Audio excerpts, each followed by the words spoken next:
The courtroom smelled of cold metal and old fear, a scent humanity had learned well since stepping into a galaxy that smiled while sharpening knives. Daniel Reyes stood alone at its center, wrists bound by invisible force, boots hovering a finger's breadth above the obsidian floor. He had been awake for 3 days, questioned for 2, beaten for 1. Yet his spine remained straight, as if defiance were a physical structure holding him upright. Around him rose the judges of the Galactic Concord, arranged not by fairness but by hierarchy. The largest sat highest, its chitinous body etched with ceremonial scars, eyes glowing a judicial blue that meant judgment had already been passed. Lesser magistrates surrounded it, their attention flickering between Daniel and the massive hollow emblem spinning slowly above, a reminder that the law here served power, not justice. Daniel's mind drifted briefly, not from fear, but from memory. Earth's sky during his childhood had been crowded with stars, and he had grown up believing they meant possibility. That belief had carried him into the signal corps, into the long nights translating alien frequencies. Into the moment he realized the Concord's peacekeeping transmissions were cover for something darker. Lies had a pattern, and Daniel had learned how to hear them breathe. Human, the lead judge said, its voice layered and metallic, engineered to dominate weaker nervous systems. You have been found guilty of systemic destabilization.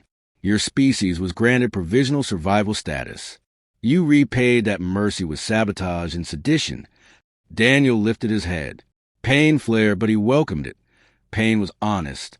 We repaid it with truth, he said. His voice echoed thinly in the chamber, yet he did not raise it. He had learned that calm, unsettled predators more than shouting ever could. A ripple of irritation passed through the bench. One magistrate clicked its mandibles. You transmitted unauthorized messages to protected labor worlds. You incited disobedience among client species. I spoke, Dan replied. They listened. The judge leaned forward, shadow engulfing Daniel's face. You taught them to hope. The word landed like an accusation. Daniel almost smiled. Almost. Instead, he thought of the miner on Virex, 9 who had whispered thank you through a cracked respirator, of the child on a waterless moon who had seen Earth's oceans for the first time through a stolen broadcast. Those memories steadied him more than any armor could have. The Concord chamber was designed to intimidate, and it succeeded on most species. Gravity shifted subtly to remind prisoners of their fragility. Light bent to cast the judges in heroic proportions. But humans, Daniel had discovered, reacted strangely to pressure. It focused them. You are not a soldier, the judge continued. Not a commander. Not essential. Your death will be instructional. That's why you brought me here, Daniel said quietly. Not to end me, to be seen ending me. Silence followed, sharp and deliberate. The judge's eyes narrowed, assessing. You believe yourself important. No, Daniel answered. I believe in timing.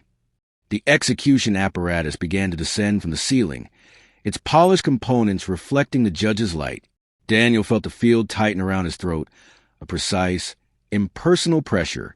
Fear stirred then, honest and deep, but it did not rule him. He thought of the message he had sent hours before capture, compressed and fragile, riding unstable hyperspace currents toward anyone still listening. The judge's voice softened, which was worse than anger. Your species mistakes persistence for power. You multiply quickly, burn brightly, then fade. History is not on your side. Daniel met its gaze, and for the first time allowed himself a smile. It was small, tired, and utterly human. History, he said, has a habit of changing sides. The judge raised a clawed limb. Hang him slowly. As the field lifted him, breath tightening, Daniel's smile remained. The chamber leaned in, expecting screams. Instead, they saw anticipation, and somewhere deep within the Concord's ancient certainty, something began to crack. Daniel's thoughts narrowed, not to fear, but to counting seconds, because seconds mattered. Each heartbeat was a signal flare burning invisibly across the void, each strained breath a promise that humanity never wasted suffering. If this moment became a symbol, he would shape it himself. The galaxy would remember not his death, but his composure, and that memory would travel farther than fear ever could.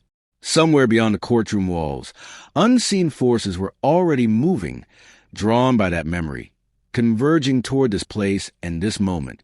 The judges did not yet understand that the trial had already ended and that they were merely witnesses to its opening consequences. As the execution field constricted, Daniel's vision tunneled, yet his mind sharpened with startling clarity. He remembered the first time he understood what the Concord truly was, long before chains in courtrooms. It had been a routine intercept, a minor anomaly buried in diplomatic traffic, the kind most analysts ignored. Daniel hadn't. He noticed how casualty numbers were rounded down, how entire populations were summarized as logistical inconveniences. The realization had sickened him, not because the galaxy was cruel, but because it pretended not to be. The Concord called it order. Daniel learned it was maintenance. Species were sorted, limited, and contained like resources, not lives. Humanity's mistake was assuming intelligence equaled empathy. Their second mistake was broadcasting proof. When Daniel sent his first unauthorized message, he had expected silence or erasure. Instead, replies trickled in, fragmented and desperate, voices that had never been allowed to speak upward before. He answered every one. The judge's words echoed again in his ears, but Daniel focused on breathing through the pressure. Pain blurred into a distant hum as memories aligned into purpose. He had not acted alone. He had acted as a node. Every message he sent taught others how to speak without permission. Every signal carried human cadence, human defiance, a rhythm that spread faster than Concord sensors could erase. They could execute a man, but not an idea that had learned how to hide. Below the bench, a junior magistrate shifted uneasily, its frilled neck pulsing with agitation. It had studied humanity, Daniel knew, and the younger judges often did. Humans fascinated them. Too volatile to trust, too adaptable to ignore. That magistrate's gaze flickered toward Daniel's face, searching for fear. Finding none unsettled it more than rebellion ever had. "You persist in silence," the lead judge observed. "Is this where your courage ends?" Daniel managed a breath. "No," he said. "This is where it concentrates." The execution field tightened incrementally, precise enough to keep him conscious. The Concord value controlled suffering. It reinforced lessons. Daniel's pulse thundered, yet he held the judge's stare, not in challenge, but in invitation. He wanted them to listen, just for a moment longer. Time was his only remaining currency, and he spent it carefully. "You misunderstand why we resist," Daniel continued, voice strained but steady. "We don't believe we're special. We believe we're responsible." A ripple of disdain moved through the bench. Responsibility was a foreign concept to empires. The judge leaned back slightly, dismissive. "Your responsibility ends with your extinction." "Then you don't know humans," Daniel said. "We specialize in surviving past our endings." The chamber's ambient hum shifted subtly, a fluctuation too small for most species to notice. Daniel felt it through the restraints, a vibration like distant thunder. He kept his expression calm, though his heart accelerated. Somewhere, something had received a signal. Whether it arrived in time was irrelevant. It existed now, and existence changed probabilities. The junior magistrate's console flickered once, then stabilized. It hesitated, claws hovering. Protocol demanded silence, yet instinct urged otherwise. "Honored Judge," it said cautiously, "long-range sensors are experiencing minor inconsistencies." The lead judge did not turn. "Irrelevant." Daniel smiled despite the pain, a fleeting curve of bloodied lips. He spoke softly, so softly the judges had to lean in. "You should listen to your fear," he said. "It's finally telling you the truth." Anger flared. "Enough!" the judge snapped. "End this." The execution field lifted him higher, stretching breath into agony. Daniel's thoughts narrowed again, not to survival, but to meaning. If this was the last moment of his life, it would not be wasted on pleading. He pictured Earth, scarred yet alive, and the countless unknown faces who had learned, however briefly, that the universe could answer back. As darkness crept inward, Daniel focused on one final certainty. Humanity never sent a signal without preparing for the echo. Whatever followed this moment, whether rescue or reckoning, would not be quiet. The Concord believed silence equaled control, and that belief would be its undoing. The chamber watched them rise, convinced they were witnessing an ending, unaware that they were merely holding the pause before something vast and irreversible arrived. In that pause, stretched thin by cruelty and certainty, Daniel felt an unexpected calm settle over him. It was not hope in a romantic sense, but trust earned through shared risk. He trusted the people who had learned from his broadcasts, who had taken fragments of human resolve and made them their own. He trusted that humanity, when cornered, did not scatter, but synchronized. The Concord mistook delay for mercy, spectacle for dominance, and time for obedience. Daniel understood time differently. Time was coordination. Time was warning. Time was a space in which free beings decided they would no longer kneel to anyone ever. The chamber shuddered as if struck by a distant fist, a low vibration rippling through the obsidian floor and climbing into the benches where the judges sat. Daniel felt it through the execution field, a resonance that had nothing to do with pain and everything to do with proximity. The junior magistrate's console erupted in cascading alerts, symbols bleeding across the display faster than it could translate them. This time, the judge could not ignore it. "What is happening?" the lead judge demanded, its control cadence cracking for first time. Before an answer came, space itself seemed to tear. Light warped above the chamber's dome, folding inward, then outward, like reality inhaling sharply. Daniel's breath caught, not from the tightening field, but from recognition. He had never seen a hyperspace rupture with his eyes, only through sensors and theory. Seeing it now felt like watching the universe blink. The first shockwave rolled through the station, knocking several lesser magistrates back against their seats. Alarms howled, no longer muted by protocol. The Concord emblem flickered, its polished certainty dissolving into static. Daniel laughed once, raw and involuntary, before coughing as the field constricted again. The judge rose, fury eclipsing ritual. Containment breach. It snapped. Seal the chamber. Terminate the human immediately. They were too late. The dome above shattered, not explosively, but cleanly, as if sliced by an invisible blade. Beyond it stretched open space, crowded with silhouettes that blotted out the stars. Ships emerged from ruptured light in disciplined formation, their hulls mismatched in design yet unified in motion. Some bore the scars of hurried refits, others the sleek geometry of new construction, but all carried the same unmistakable signature pulsing through the void. Human, a transmission cut through the chaos, overriding Concord channels with unapologetic force. This is a united human coalition, a voice declared, steady and unafraid. You are interfering with a protected sapient. Stand down. The judge recoiled as if struck. Impossible, it hissed. Your fleets were dismantled. We learned to build without permission, the voice replied. Precision fire lanced outward, disabling station defenses with surgical restraint. No hulls ruptured. No atmosphere vented. It was not an execution. It was a demonstration. Daniel felt the execution field flicker, its power destabilizing as external systems fell silent.